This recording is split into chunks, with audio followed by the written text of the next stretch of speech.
Co-presented by Vimal. बोलो जुबान केसरी।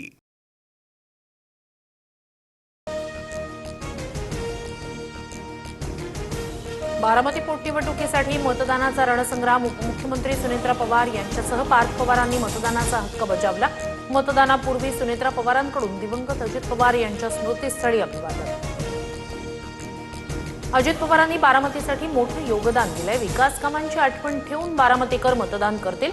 उपमुख्यमंत्री सुनेत्रा पवार मतदानावेळी भावुक। रोहित सिंगला अटक व्हायलाच हवी, जय पवारांचं स्पष्ट मत। अजित पवारांच्या विमान अपघात प्रकरणाचा तपास सीआयडीकडे। पुढील 2 ते 3 आठवड्यात सर्व चित्र स्पष्ट होईल, जय पवार यांचं वक्तव्य। सुप्रिया सुळे यांनी काटेवाडीत मतदानाचा हक्क बजावला। पोटनिवडणूक कधीच आनंददायी नसते, कुटुंब संघर्षावर सुळेंकडून भावना व्यक्त। राहुरीत अक्षय कर्डिले यांनी मतदानाचा हक्क बजावला। वडील सोबत नाहीत पण आशीर्वाद पाठीशी, कर्डिलेंकडून विजयाचा विश्वास व्यक्त।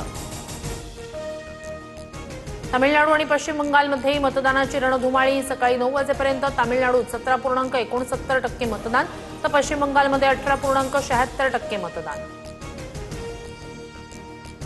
बंगालच्या माता आणि कन्यांच्या सुरक्षेसाठी मतदान करा। केंद्रीय गृहमंत्री अमित शहा यांची मतदारांना साद। ट्विट करत घुसखोरी आणि सिंडिकेट राजवरून तोफ डागली। शिवाजी कोण होता पुस्तकावरून वाद। आमदार संजय गायकवाड यांच्याकडून प्रकाशक प्रशांत तांबे यांना फोनवरून अश्लील शिवीगाळ आणि धमकी। छत्रपती शिवाजी महाराजांविषयी आदर दाखवताना गायकवाडांचीच जीभ घसरली। Audio clip viral. मी आमदार नंतर आधी शिवरायांचा मावळा, महाराजांचा एकेरी उल्लेख सहन करणार नाही। शिवीगाळ प्रकरणावर संजय गायकवाड यांचं स्पष्टीकरण। तर कायदेशीर लढाई लढणार प्रकाशक प्रशांत तांबे ही आक्रमक। शिवसेना पक्ष आणि चिन्ह प्रकरणी आज सुप्रीम कोर्टात सुनावणी। कपिल सिब्बल अंतिम युक्तिवाद मांडणार, निकालाकडे सर्वांचं लक्ष। मोंदू खरातला आज पुन्हा व्हीसीद्वारे कोर्टात हजर करणार। 5व्या गुन्ह्यातील खरातची 5 दिवसांची पोलीस कोठडी आज संपली। एसआयटी आणि पोलीस पुन्हा खरातची पोलीस कस्टडी मागण्याची शक्यता।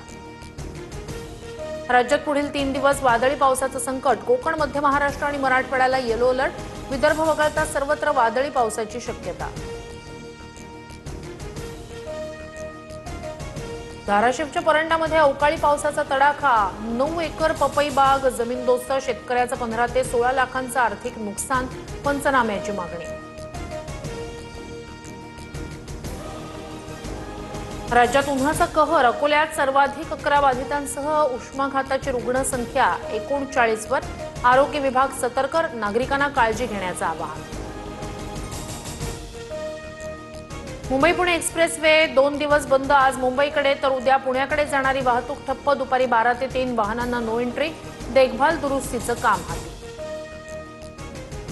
चारधाम यात्रेचा उत्साह वाढला। केदारनाथ नंतर आज बद्रीनाथ मंदिराचे दरवाजे उघडले। 15 क्विंटल फुलांनी मंदिर परिसर सजला। पहाटेपासूनच दर्शनासाठी भाविकांची गर्दी। Co-presented by Vimal. बोलो जुबान केसरी।